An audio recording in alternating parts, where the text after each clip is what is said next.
Well, first of all, let me thank Emeka for, as a matter of fact, TED Global for putting this conference together. And this conference is going to rank as the most important in the beginning of the 21st century. You think African governments will put together a conference like this? You think the AU will put together a conference like this? Even before they do that, they will ask for foreign aid.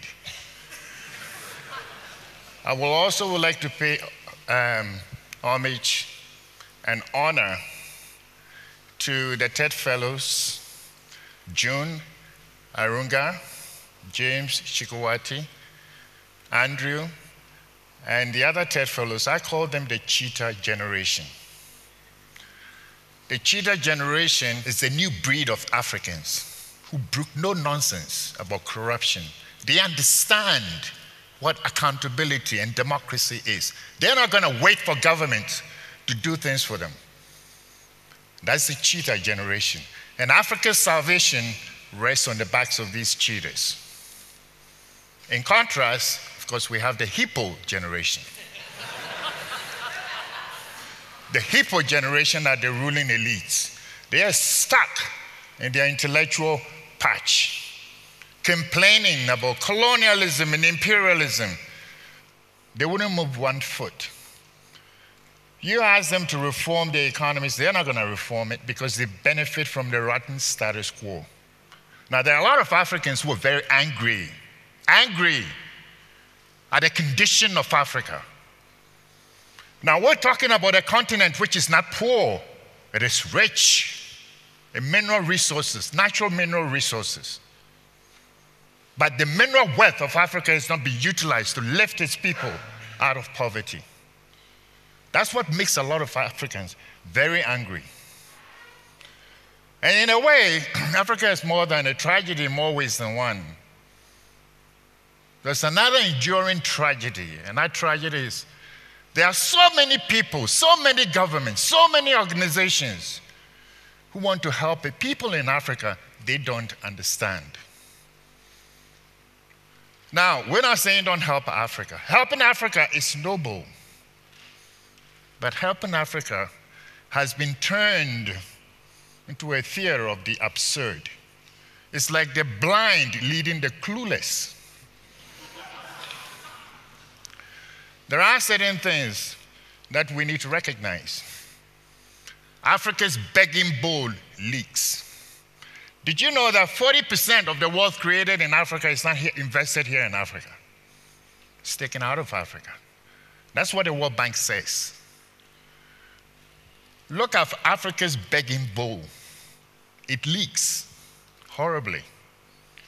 There are people who think that we should pour more money, more aid into this bowl which leaks. What are the leakages? Corruption alone costs Africa $148 billion a year. Yeah, put that aside. Capital flight out of Africa, $80 billion a year. Put that aside. Let's take food imports. Every year, Africa spends $20 billion to import food. Just add that up. All these leakages, that's far more than the $50 billion Tony Blair wants to raise for Africa. Now, back in the 1960s, Africa not only fed itself, it also exported food. Not anymore. We know that something has gone fundamentally wrong. You know it, I know it. But let's not waste our time talking about these mistakes because we'll spend all day here. Let's move on and flip over to the next chapter. And that's what this conference is all about, the next chapter. The next chapter begins with, first of all, asking ourselves this fundamental question: whom do we want to help in Africa? There's the people, and then there's the government or leaders. Now, the speaker before me, the previous speaker before me, Idris Mohammed, indicated that we've had abysmal leadership in Africa. That characterization, in my view, is even more charitable.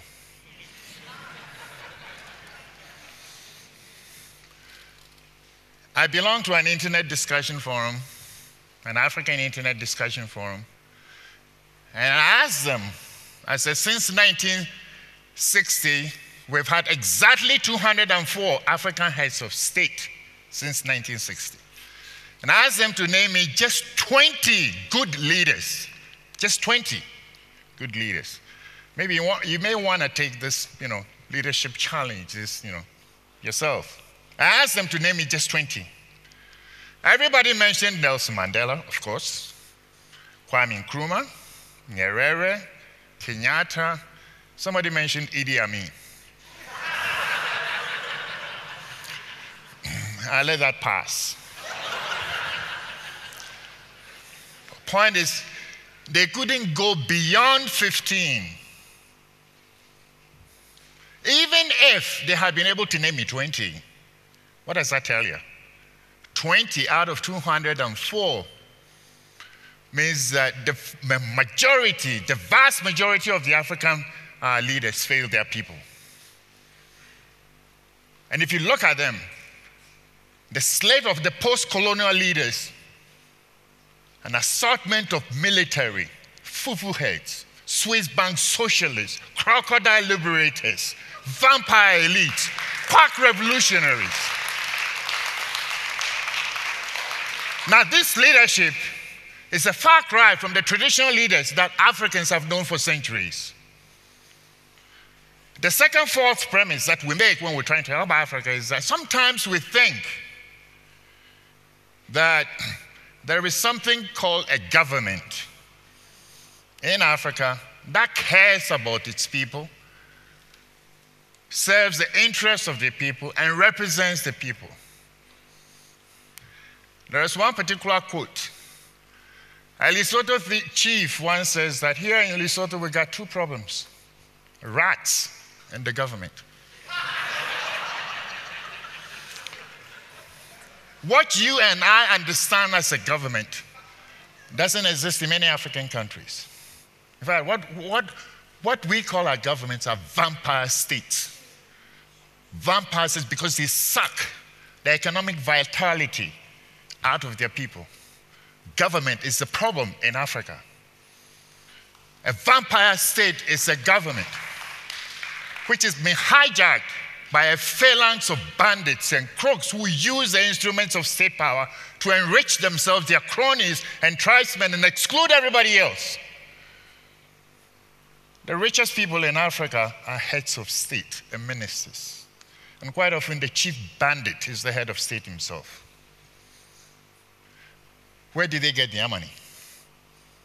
By creating wealth? No, by raking it off the backs of their suffering people. That's not wealth creation, it's wealth redistribution. The third fundamental issue that we have to recognize is that if we want to help the African people, we must know where the African people are. Take any African economy. An African economy can be broken up into three sectors.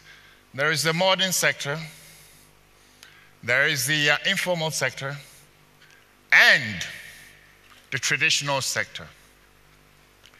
The modern sector is the abode of the elites, it's the seat of government. In many African countries, the modern sector is lost, it's dysfunctional. It is a meretricious fandango of imported systems which the elites themselves don't understand. That is the source of many of Africa's problems, where the struggles for political power emanate and then spill over onto the informal and the traditional sector, claiming innocent lives. Now, the modern sector, of course, is where a lot of the development aid and resources went into. More than 80% of Ivory Coast development went into the modern sector. The other sectors, the informal and the traditional sector, are where you find the majority of the African people. The real people in Africa, that's where you find them. And obviously it makes common sense that if you want to help the people, you go where the people are. But that's not what we did. As a matter of fact, we neglected the informal and the traditional sectors. The traditional sectors where Africa produces its agriculture, which is one of the reasons why Africa can't feed itself. And that's why it must import food. All right. You cannot develop Africa by ignoring the informal and the traditional sectors. And you can't develop the informal and the traditional sectors without an operational understanding of how these two sectors work. These two sectors, let me describe to you, have their own indigenous institutions. First one is the political system.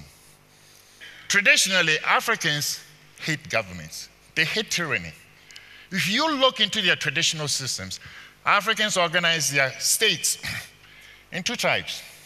The first one belonged to those ethnic societies who believed that the state was necessarily tyrannous. So they didn't want to have anything to do with any centralized authority. These societies are the Igbo, the Somali, the Kikuyus, for example. They have no chiefs.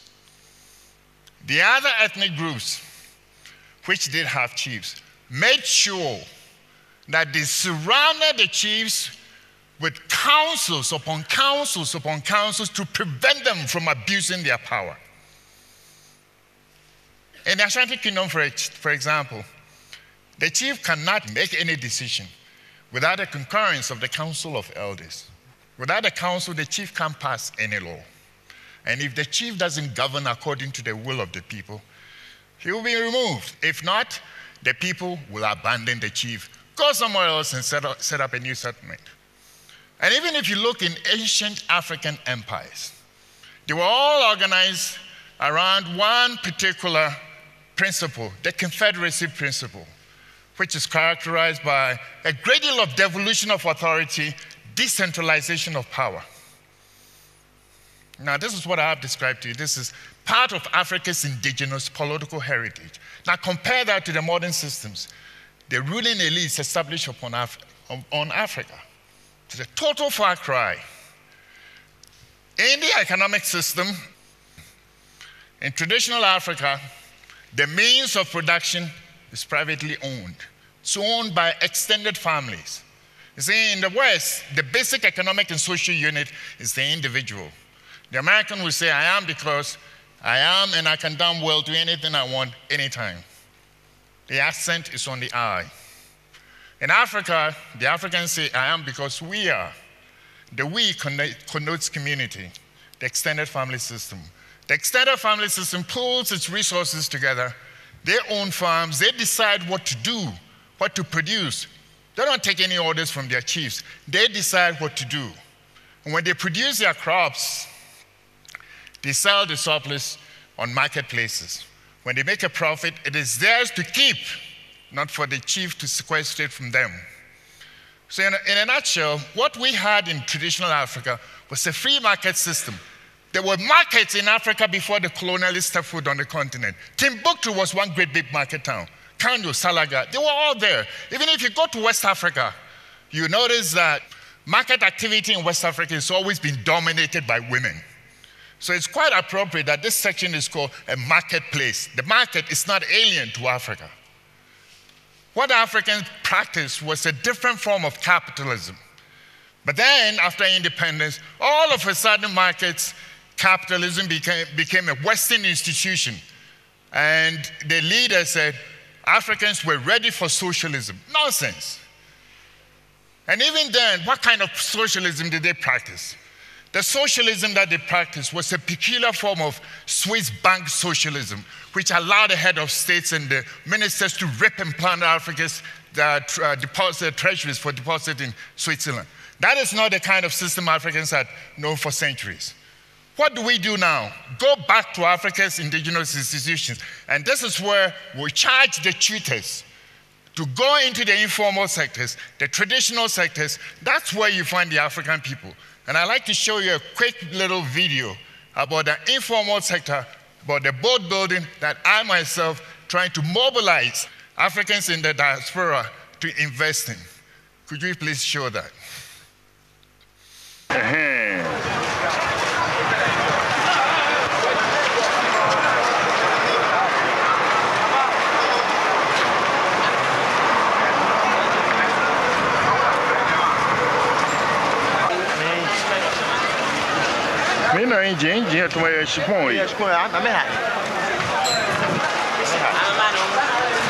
Traditionally, Ghanaians have gone fishing in these small boats. Here is an enterprise. This is by a local Ghanaian entrepreneur using his own capital.